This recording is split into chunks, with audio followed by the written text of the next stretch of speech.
Hey guys, how's it going? Welcome to this episode of Technically Short. And in this episode, I got to sit down with Rob Gasowski, where he gets to talk about his calling and how it's changed and molded over time through experiences that were outside of his control. And we talk about really confidently pursuing your calling and then where the source of that confidence is coming from. Then towards the end, Rob gets a little bit vulnerable, talking about a time when he wavered and what kept him on the right track so he can live confidently in his calling. All right, guys, get your notebooks out, pens, paper, and we'll see you in there.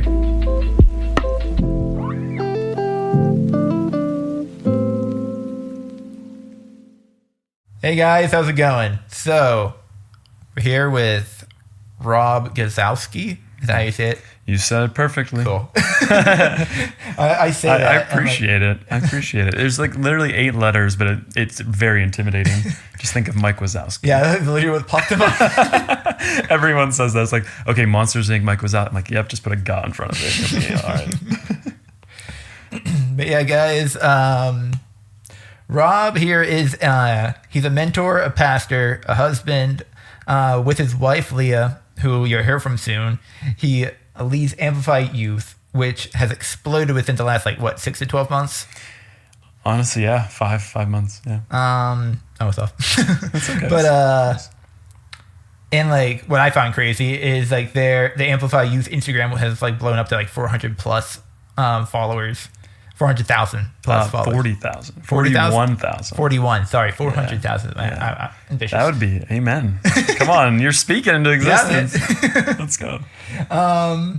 This is something I want to jump into also a little bit later, but he's also a veteran and used to jump out of helicopters, which I think is nuts and awesome.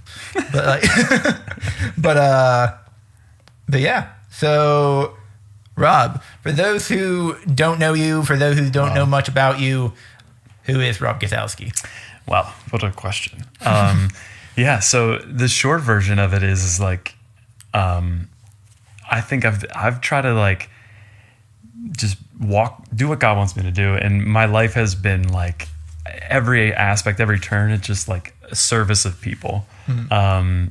So before I knew Jesus and became a pastor, I was, you mentioned it, there's a time I was in the military, there was a time where I was pursuing to be a police officer and be in law enforcement, and I went to school for that. And so there's been every turn of my life, it's okay, how can I serve people? And that just seems to be a theme all the way through every single thing that I do. Little did I know, never would have believed I would have been, be where I'm at today, being a pastor. And so I think, when people ask okay, who am I? Obviously child of God, pastor. I could feel my pastor voice and mind coming out right now. So before I go too deep into that, no, I'm ambitious. I just want for God's will, and I just want to have fun. And so a lot of that right now looks like sports. I'm in my 30s, man. Yep. I'm in my mid 30s. I so just trying to stay on top of things, into cycling. I love F1. Yep. Big F1 fan. Love hockey, basketball, all the standard stuff. But yeah, outside of Technically Short, I listen to a lot of F1 podcasts. And right now is just a really crazy season. So I don't have much time for a lot of things other than podcasts in my car and driving to the next thing. But it's a really fun time in my life. And yeah, pastor, veteran, and just love sports and love God. Yeah, it's awesome. Yeah. I don't know, but it just popped in my head. I'm. It's not actually what I didn't plan on bringing this up. I don't know, but there's a time that comes up with you that I tell people a lot, mm-hmm. And you were the first. You and Leah were the first people that showed me how to worship in the home. Oh yeah. Whenever we were there, it was Austin. Yeah. And I think why we were just hanging out, you had pizza and whatever, and you guys were do you guys hear this song on YouTube with like the Upper Room or something? And I was like, do you hear this? Do you hear this? Like, no. I know it didn't. Like, I didn't listen to worship music outside of church. Yeah. And it was like something about like the fire burn, like just like the Holy Spirit fire burning everything else away. It's probably refiner. Yeah. Yeah. And like Leo was like, do you know what that means? Do you know what they're saying? And I'm like, no. No, I don't. And I always think back to that, because that itself was like a refining moment for me. Wow. To remember, like, yeah, I can worship at home. I can do that wherever I'm at. Yeah.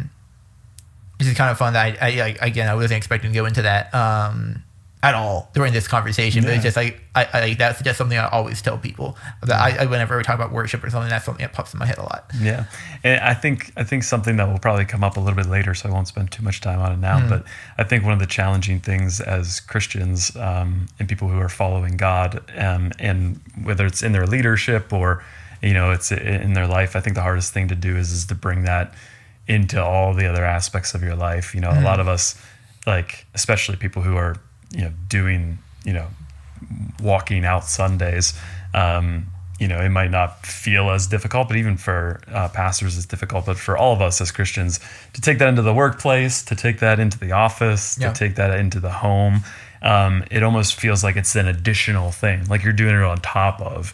And that's just not the right mindset.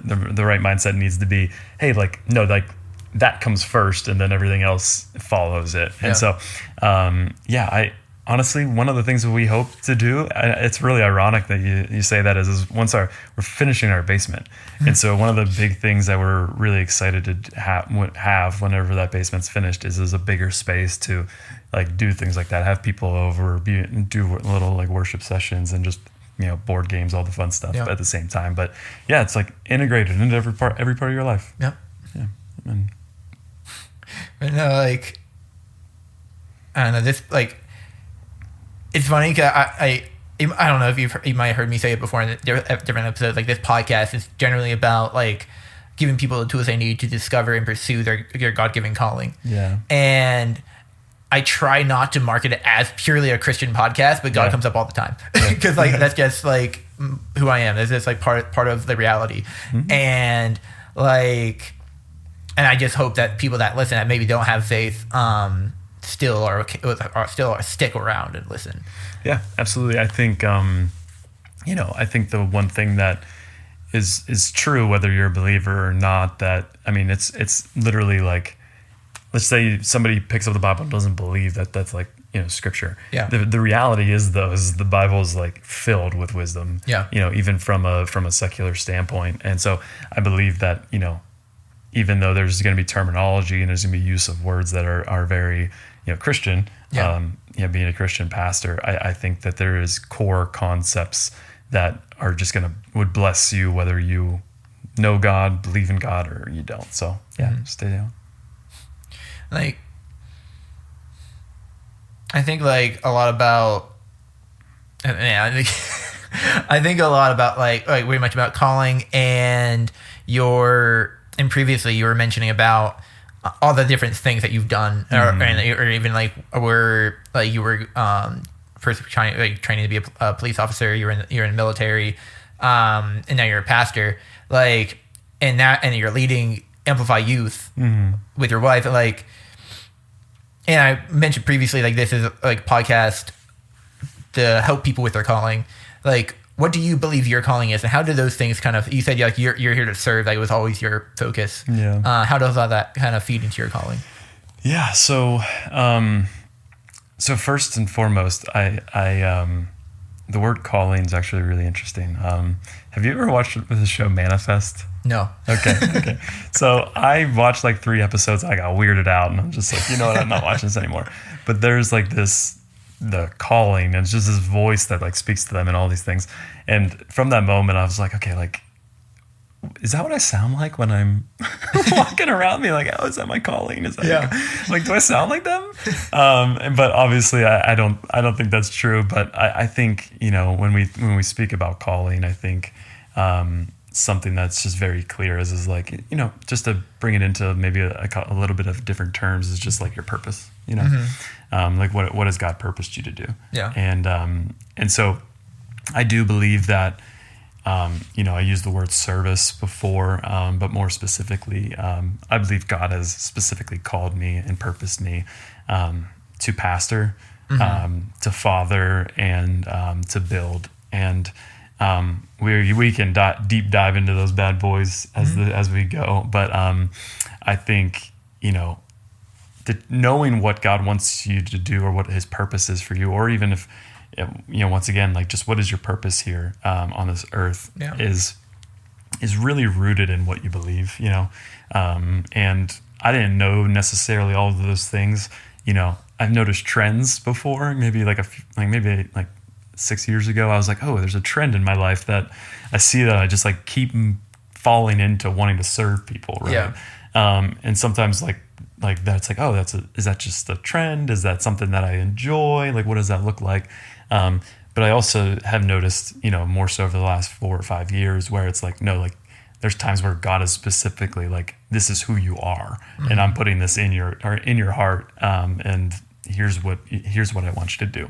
And so I think when I think about my purpose or my calling, I think those things have been given to me by God, but also I do believe they're things that, you know, I'm equipped to do. And so, but the thing is like, for me, is like, it's not the comfortable things typically. Yeah. You know, I think a lot of times we get caught up in thinking, oh, the things that I'm good at in that little box, my calling must be in that box, right? Like, oh, I don't know, I love technology and I can code. So that means that like my purpose has to be in that box. And it's like, not necessarily. Like, it's how you use that. It could be even so far out of that box, because I thought I was just going to run and manage operations my whole life, you know, and like, not that that's a bad thing.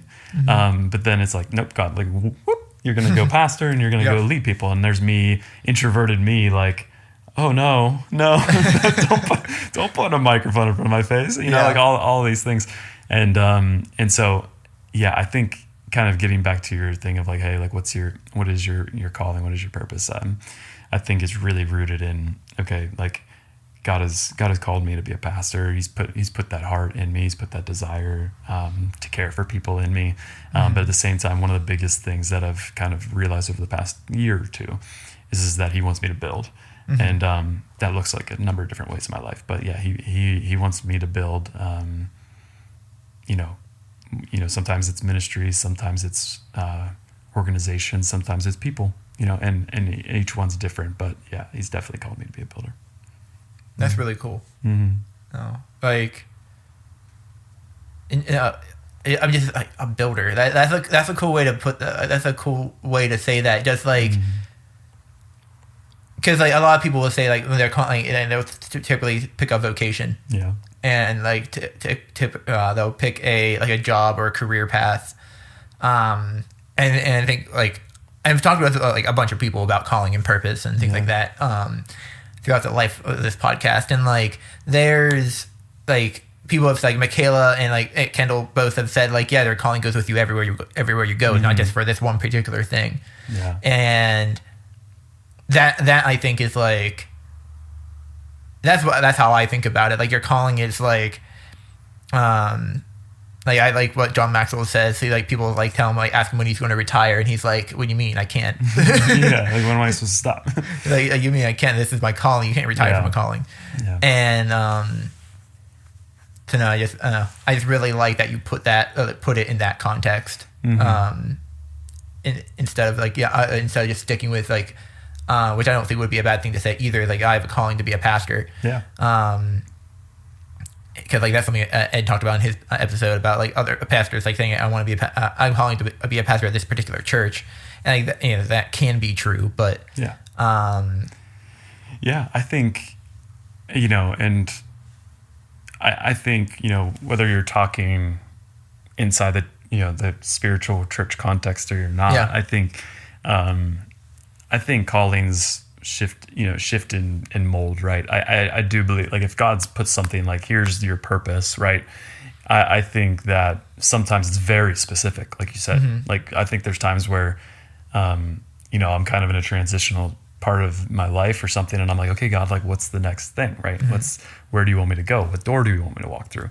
And when we do that, I think there's something so specific. He's like, you need to be the pastor here, or like, this is what I'm going to grace and this is what I'm going to bless. And it's like, okay, that's what I'm doing. Okay, I gotcha. And then there's other times where it's like, when the whole builder, speaking on that, I think like where that really came to fruition was at the time I was a pastor and was really in a season of like, okay, like finding my voice in certain things, but also finding out like, okay, like he wants me to step further into this aspect of pastoring. Right. Yeah. And in that moment he was giving me a word, and he didn't necessarily say builder, but it was actually like through building, but also through creativity, through those two things. I started to see this like trend and theme that he was showing me in my life, and builder kind of just like encapsulates it all. Because when we think creativity, we always think like painting and visual arts and graphic design and all these things. And those are all very true. But also like, Jesus was a carpenter. Like that's creativity, like, in building something. And so I think, when I think of being a builder, it's like, yes, there's times where God's like calling to that specific thing of building. Yeah. But when I say builder, I think it's, hey, it doesn't mean that my purpose is over when that mission's done. Like if he picks me up out of that and moves me somewhere else, it's like, no, you're still a builder. You're just building somewhere else, or different. And so, I think that's one of those things where it's like, yeah, pastor, builder, but I think, that can look different in different contexts. Yeah. Yeah, I like the, you said creativity, but that made me think of, there's this children's book that Jordan Rayner wrote, and he wrote a book that I read called Redeeming Your Time. It's the yellow one up there. But he wrote a children's book called The Creator in You. Okay. And it's just like kind of just telling children about, like, it's like telling people like God, he's the creator, but then he also created us to create. And I think, and like, the whole book just talks about like in the children's context of like what they can create and what things they can do. I don't know. I just thought that was a cool context. Yeah, we lit like something that that I think is really shown in this is like we limit ourselves, all of the time because we put ourselves in a box or other people put us in a box. For so long where I was, and I still am. I have I'm blessed to have an operational mind, a very logical mind. I can create systems and all of these things really well, and praise God for that. But I think if I just sit there and I just say, okay, that's what's comfortable. That's where I'm looking for my purpose. That's the box I'm going to live in. We limit ourselves. And so what I'm not saying is like go around and just start looking for all the things and searching. I think a lot of like the searching piece of like, hey, what is my calling? Like if you're in a season where you're like, I'm not sure what it is, right? Or it seems obscure right now. I think a lot of the times where we go searching in the wrong places, right? Yeah. We either stay so tight into this one little box of like, this is what I'm good at and comfortable, and I'm not going to look anywhere else, or we go searching in all the wrong places. Yeah. And so the two places or the one place that obviously I would communicate, like where should you find your purpose? It's in God and seek Him. And so that's not easy. There's times where it's like there's months and months and months, and I'm like, okay, God, I've been praying, I've been talking to you, I've been trying to like figure out what's next or what's the next, where do you really want me to be? And it's just silent sometimes. And so I think we can't limit what we believe God wants to do in our hearts or with our purpose or anything like that. Because if I did that, then I would probably just be operationally doing things. But sitting there, and when he says, no, I want you to go lead a whole church, and it's like, okay, sure. And like taking that step of faith of like, all right, I'm going to do that. that's scary, and that is not the place I would have went looking for my purpose, right? Like if it was up to me, I would have went looking at like PNC Bank or some other financial institution or some other big organization to be an executive there or something. But he had different plans. Yeah. I think that's really I think that's interesting because the thing that I'm trying, my goal, and I've talked about it on here before about like I want to be a life coach. I think I mentioned that to you before, and right now like this is like what I'm doing right now. This is like this podcast, and eventually we're going to rebrand so it's more focused towards that, and hopefully getting more ears and maybe eventually eyes through having a name that resonates with that. But the way this even started was I was listening to a PewDiePie video, and he did a book review on Nicomachean Ethics, and by Aristotle, and he just did a book review, which is like you wouldn't expect PewDiePie to do that, but he did, and I was like, oh, that's really interesting to talk, like thinking about like figuring out how people trying to understand how people think and why they do the things that they do, and that just laid me on a trajectory to like kind of just want to understand people more. Yeah, and I still haven't read through that whole book because it's so dense. Because Aristotle was like really just like he's dense. It was all dense stuff in there, but like, and that just set me on a trajectory. Like I can pinpoint when I was like, oh wow, that's pretty cool. And I wasn't even thinking about like, at that time I wasn't even thinking about, oh, God must want me to walk in this direction. It was just like, it was just this interest I didn't know I had. Yeah. And it was like, and then I think like that for me was like, that was a seed that got planted at some point. And it was like just waiting for it to take some root and show a little, like it showed like the leaf popped up out of the soil. Yeah, no, that's so good. I don't know if I have the words right now to describe exactly what I think I'm like the picture I want to paint, but I think something that's what I believe is that we always want to have the title. That's not the right word. Because I don't mean like a job title or anything like that, but it's like we want the defined thing before we actually start walking towards it, or we start to set goals. Because I'm a planner. I love like, hey, okay, here's all the things that we're humans. We want control of things, and so before I've really started to learn this myself, it was like, okay, what's the end goal? The end goal is to be a pastor. Okay, what does it look like to be a pastor? Let me do some research. And then it's like, okay, like here's step one, here's step two. And so often especially when God's working in it, but also, when you're just looking, okay, like what's my purpose? And we want that defined thing. Like this is what I'm going to be. Here's how it's going to look. And you want to do all the steps. And it's just like, it doesn't work that way half the time. And so like when you're sharing your story, it's like, man, it just kind of came up, and I started doing this, and I did that, and I did this, and like so often that's what it looks like.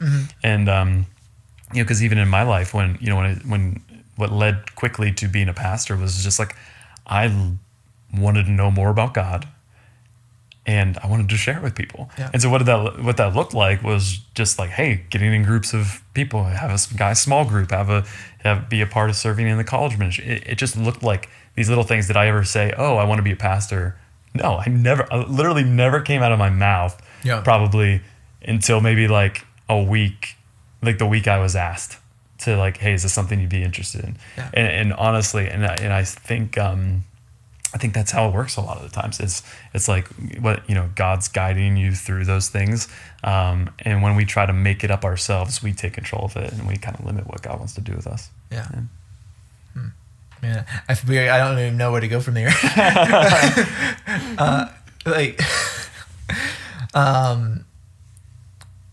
It's just, I don't know. I love talking about calling. That's what I want the podcast to be about. I'm just like, so on that topic, then like we're talking about like, okay, what you mentioned before, like where do you find your calling? You say you find it in God. Like what are like, what's like if you could take something practical and be like, how can someone actually know that they're on the right path? That they're like, hey, I'm actually like working towards something, working in a calling or working towards something. Yeah. I don't think there's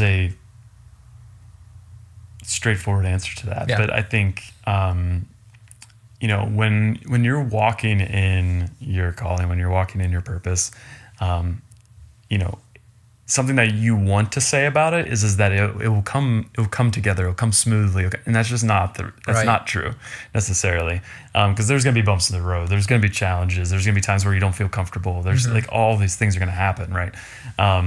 But there will be a steadfast understanding, you know, in your heart, that you are walking down the right path, and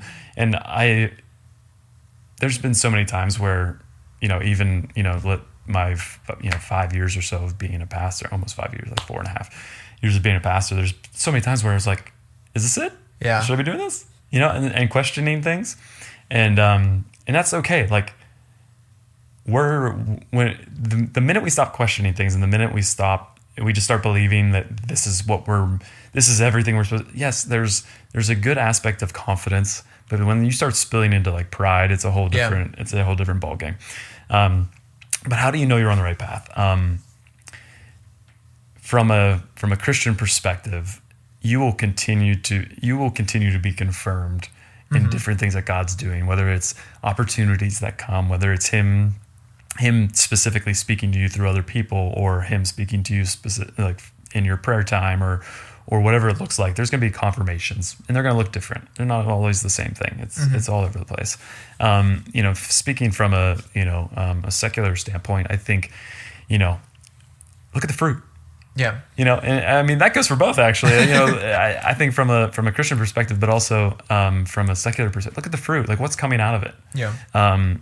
You know, there's going to be times where good things come out of things, you know, decisions that you make, but when it comes to something that you're called to, your purpose to, I mean, it overflows. Like, it comes so abundantly, you know, okay, this is where I'm at, this is where I'm supposed to be. Yeah. And I'm not talking, I mean, it could look like finances, but it could just look like joy. It could look like viewers. It could look like listeners. It could look like whatever it is. But it's not always that one metric. Yeah. Sometimes I believe people are purposed to do things that doesn't come into fruition for years, you know, and they're sitting there, they're doing the thing, and they believe they're meant to do it, and it just takes some time to come into sight. Yeah. No, that's a really good answer. I was asking that question, and you were like, "There's not really an answer to that." I was like, "Yeah, like, yeah, no, I get, which I get. Like, there really isn't. Like, I think, I was kind of think as you were like saying, as like I could tell where you were leading. It's like for every person, and for every person, like you're gonna. You're just at some point. I feel like you're gonna question it. You're gonna wonder. You're gonna want. Like you said before, you're gonna want to know for sure every single step of the way, but that's literally impossible. Yeah, and I think when you think practically about it, it makes it even more difficult. Yeah. Because what you do is your gut is to go to the numbers, go to the metrics, and it's one of those things where it's like, metrics and all of those things are good. I'm the metrics guy. Yeah. I'm the guy that makes the graphs. Like, you know what I mean? Like, I'm the one that wants to know like all that information. But it's like, if you use that information to determine whether something's your purpose or not because of a result, right? Like, you are just going to be results driven. You're going to be fear based. You're going to be, you know, it's not going to flow. And so maybe that's an answer. Is like the like when you're stepping in, you're walking in your purpose and your calling. Like, man, things just flow out of you, you know, and like whether it's the joy in your life, whether it's your pursuit of whatever that is, your determination, your motivation, like those things will like flow out of you as you walk towards those things, as opposed to like, you know, just constantly be grinding, constantly be depressed, constantly striving. Like when the fruit, bad and good fruit, just you got to identify it.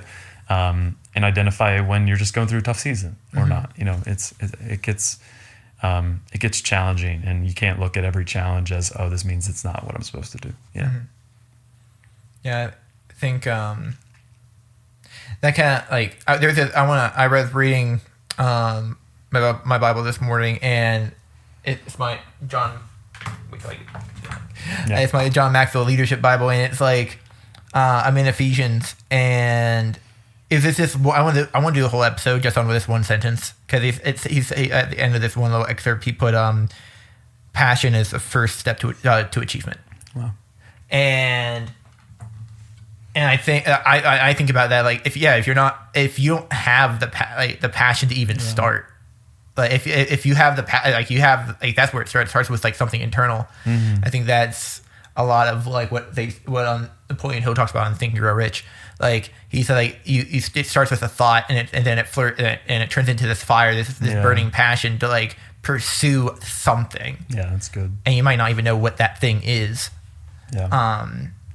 But you start heading in a direction, and then after you have the passion, you start going in any direction. You just start going in some way without knowing where you're going.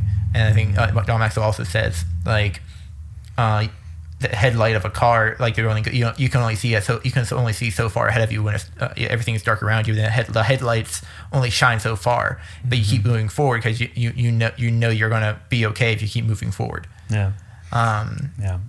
It's really good. Yeah, passion is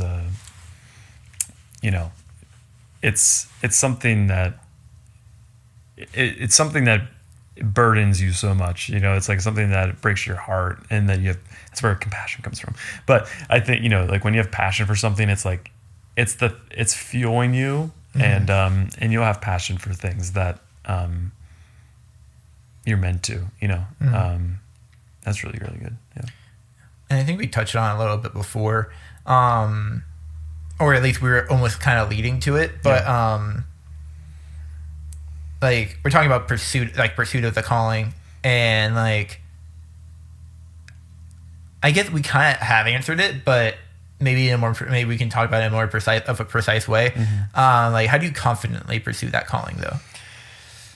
Yeah, I think one of the big things, once again, it's really easy to assess what you believe you can do in your own effort. It's really hard. It's really easy. I mean, to limit yourself and see yourself only for what you see yourself as.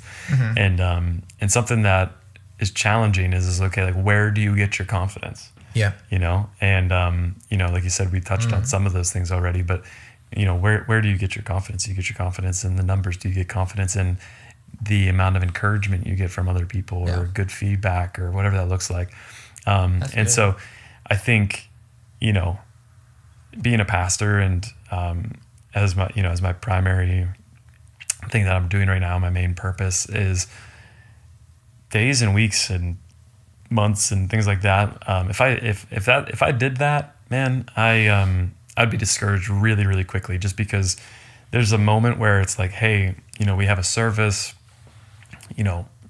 God's moving, God's doing things, people are saved, all of these things. It's like, that's incredible, incredible.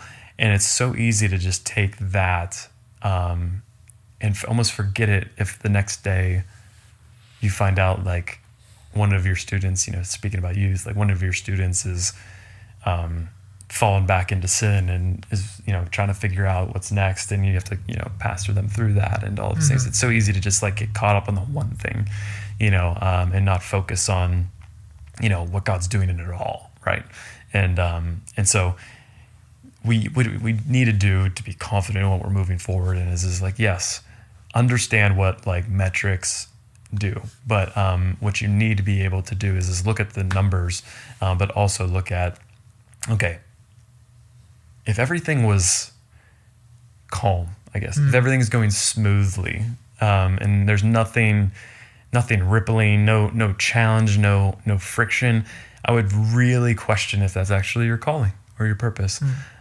Because I don't know, if you've been in this world's ugly, this world is sinful, this world is full of a lot of evil things. And the thing is like, if your purpose to do something, your purpose to do that because you're going to create change, you're going to create good where there's bad, or you're there to move something forward, you're there to improve something, you're there to bring life to something. And when you're just like, if you feel like you're just cruising and there's smoothness, there's nothing happening, I would question whether that one is that's what you're supposed to be doing, or are you doing it the way that you're meant to do it? Because there's when you confidently are walking in something, things have to shift. Yeah. Things have to move. And I think, how do you do that? It's constantly reminding yourself that it's not out of your effort, it's out of God's effort, and God's strength. And the minute that you start to turn that scope and that focus back to you, you're going to be disappointed. Like, I'm weak. Like, I'm not, like, Rob Gasowski, who's Rob Gasowski? Rob Gasowski as a pastor is terrible. Somebody who can't be perfect, can't be, like, I don't have what it takes. I just don't, you know. And I'm not trying to be self-deprecating or anything like that, but the reality is like, God has given me things, and he continues to show me things and refine me to be a pastor. There's been so many weeks where I should have been down and out. There's so many months where I should have been down and out, and he continues to supply. He continues to supply, and continues to grace when I don't deserve it. And so, how do you walk in it confidently? It is taking the focus off of you, and taking the focus off of just your skill set, and putting it into something greater. Yeah. That's awesome. Because like, I honestly, like, I had no clue. I don't know how you're gonna answer the question, and like I like how your answer was just like, well, what's your confidence? Where's your confidence coming from? Yeah, and like that was like one of the best answers I could have asked for. Yeah. Like, honestly, just because like, if you're like, yeah, because like I'm a numbers person too. I like the metrics. Like, I host this podcast from a platform that gave me metrics, so I could watch them. Yeah. And I get stuck in that trap sometimes. I look at the numbers, I'm like, oh man, this episode didn't do as good, or Spotify showing me that some people dropped off this early. And like, but like, it's just like, for me, like, I'm learning to just use those as indicators. Yeah, they have value. Right. They have value. They're because here's the thing. You know, I'm in ministry, just using ministry we can even use podcasting too as an example,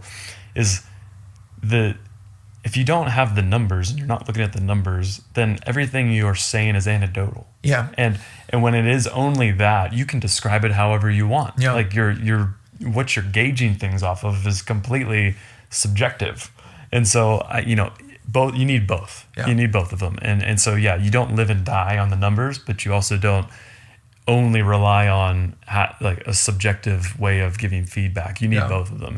And so it's like the conversation pieces of feedback, those paint the picture to what the numbers say, and the numbers paint the picture to what, and so, we're going on a whole data thing, but no, absolutely. I think you need the numbers in a podcast. You need to understand where your viewers are coming from. You need to understand, you need to know those things, and they will drive more viewership because you know those things.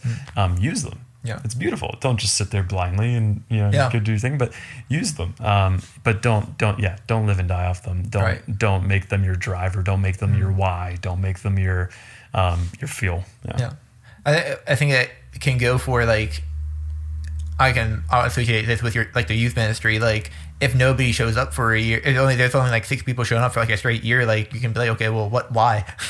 Yeah, absolutely. Yeah, I mean, there's so many things. I mean, even just thinking about youth ministry. I mean, graduation, vacations, spring break, sports. I can go down a laundry list of reasons why your numbers might be down or your numbers might be up or whatever it looks like. And so, you can't, if I lived by week, I would be a nervous wreck all the time. Like, is anyone going to show up? Or are we going to have more people this, it's just not worth it. Right. But it is worth it to go back and look. It's like, hey, over these past 6 months, like, why did that increase there? Why did that go down? Okay. If we can't truly explain it, like, okay, like, what was the trend the whole time? Like, are more kids coming, and why? And it's always asking those questions of, like, hey, it's not just like, yay, we got 100% more than we had last year. It's like, no, that's not the only thing. It's hey, okay, maybe you doubled your attendance, but why are they coming? Right. Are they growing? Are they being discipled? Are they being cared for? Talk about the fruit. And so it's so much more than the numbers, but the numbers are important to look at. Yeah. It's cool.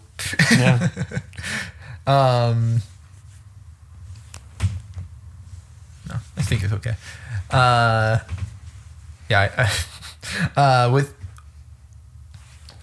With all like we talked about a lot, and like we talked about like even like with all like we talked about youth, we talked about all these other things that were happening before that aren't happening anymore.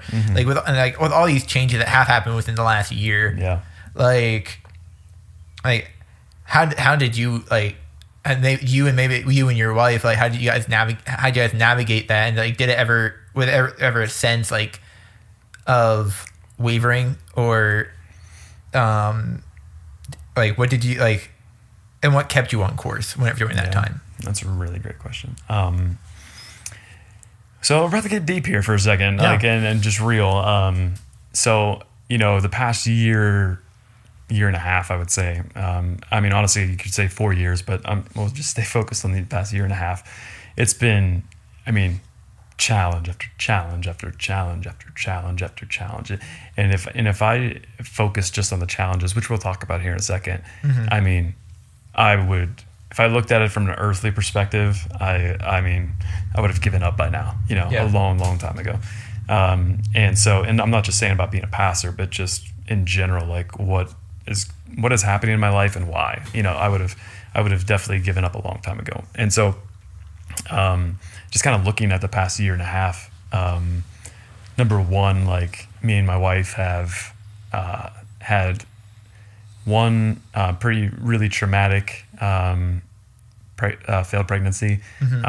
We had two others that were, they're also traumatic, obviously, but the situation, wasn't as traumatic as the first one, but, to the point where things could have been life-threatening, and we're still battling through, trying to become pregnant even today.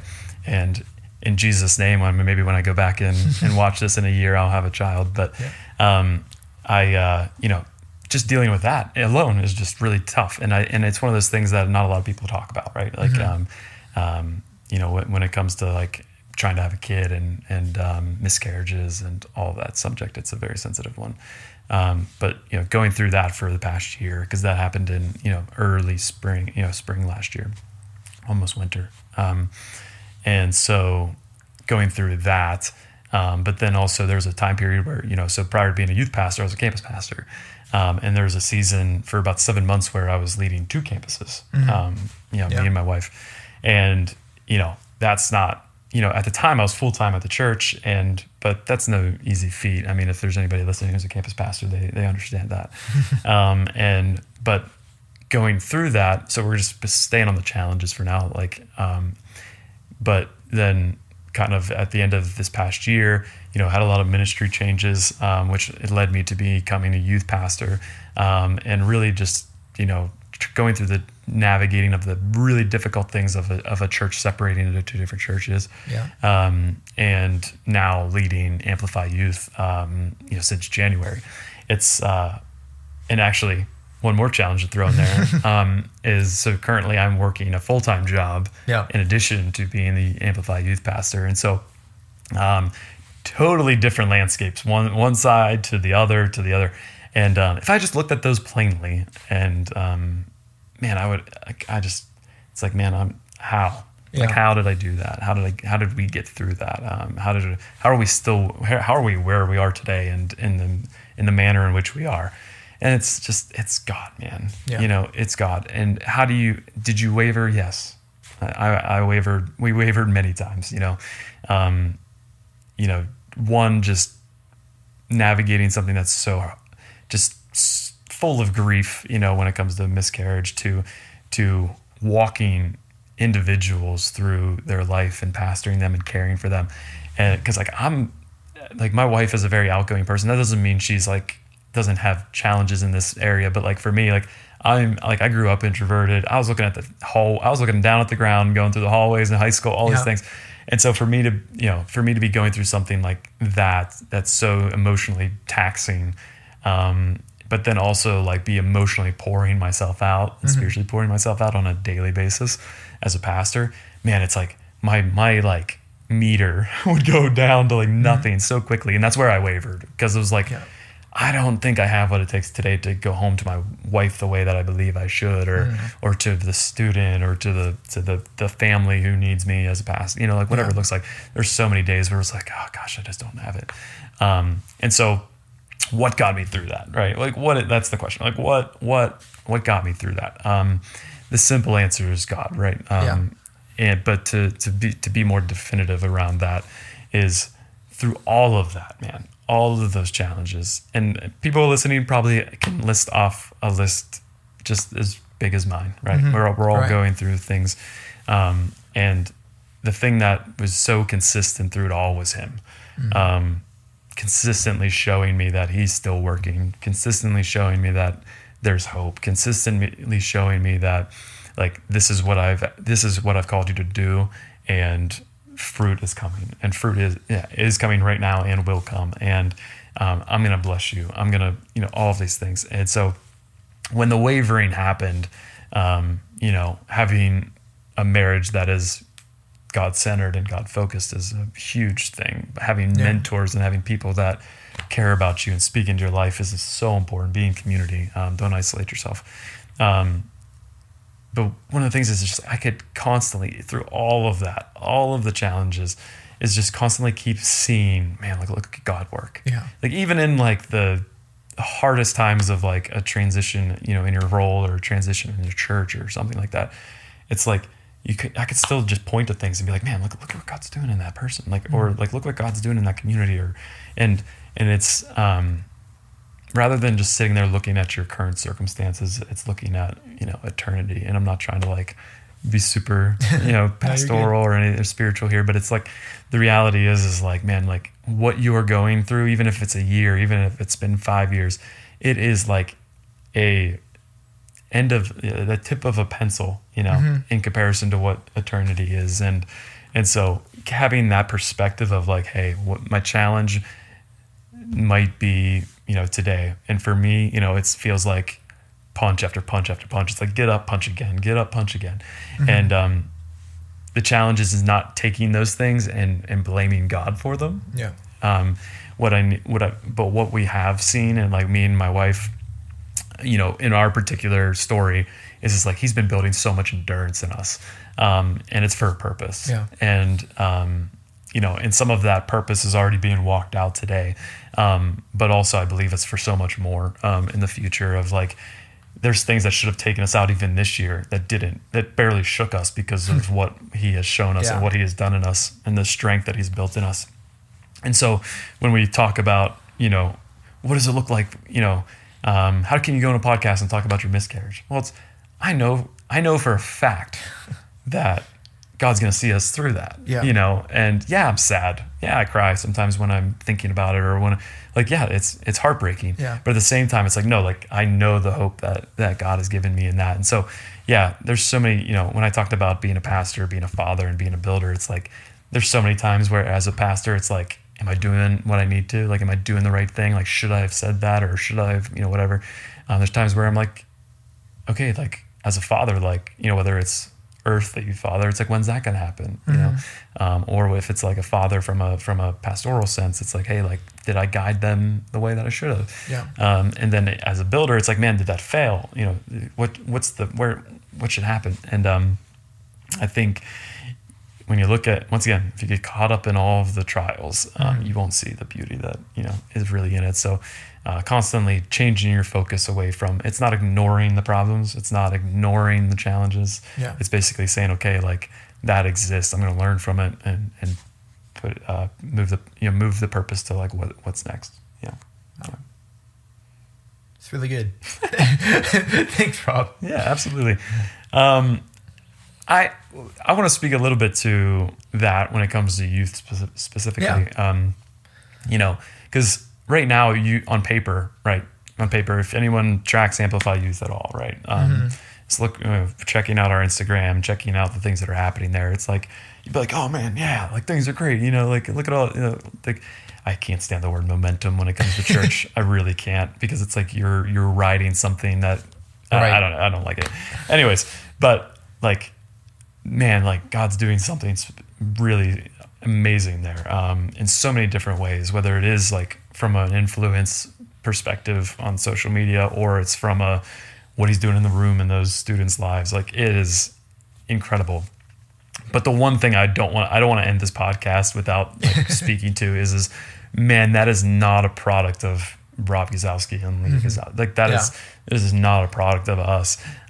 Yes, I will say, like, hey, like, God has used us in unique ways to bless that ministry and bless that community. Like, I believe that. I'm not saying that we have no hand in anything, but what the reality is like, man, he has used so many people in so many incredible, unique ways, and has called them and has purposed them to do those things that have just made the whole thing what it is today. And I don't believe we're anywhere near where, he wants us to be. I think we have a lot of work. We have a lot of things to do. I say work, but we have a lot of ground to take.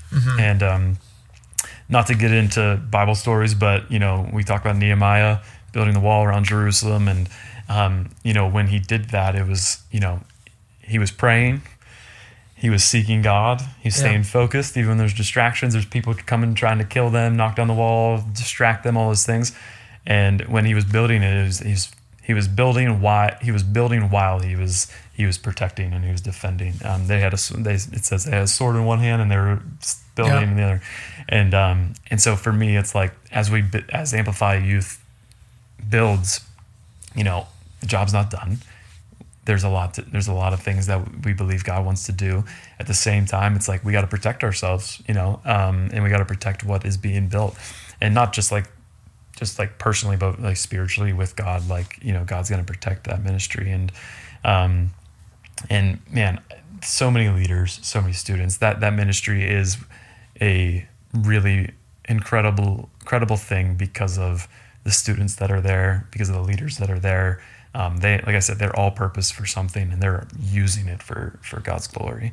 And so it's not, Rob and Leah came in and bang, look at all of these things that happened. I mean, there's definitely aspects of it that, that we brought to it, and there's vision that we brought to it, and there's, cultural things that we allow, and there's cultural things that we don't allow that have impact on that.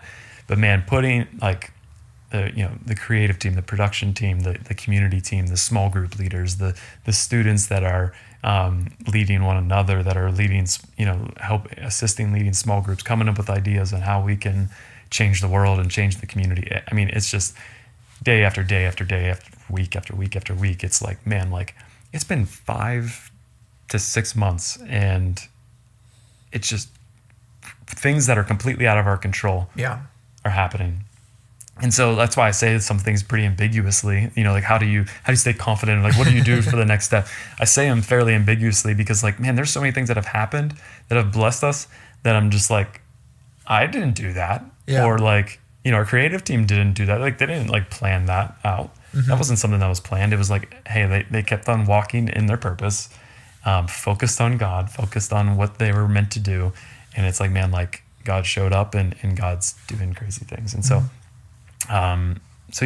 we're still finding out that, hey, there's a lot of ground to take. And so, we're going to be focused. We're going to take that ground and be confident in it, even though it's going to be a struggle, because we're talking about high schoolers in 2024. I mean, it's a different ball game, not because of their own fault, but because of, the world. And so that group of kids, and I know there's going to be so much more to come, are just like, they're fighters and they love God. And so it's going to be something special to see them like take the reins, in the next several years. So yeah, amen.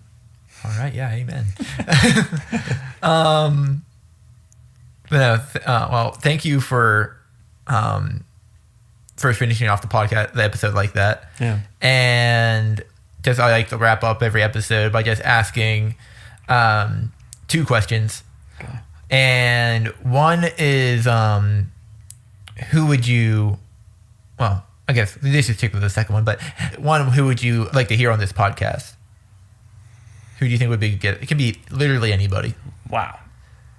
Great question. I had like it's funny because I had like a thought and then I was like, wait, no. Then I had another thought and I was like, wait, no. honestly, one of the things that I've always found so interesting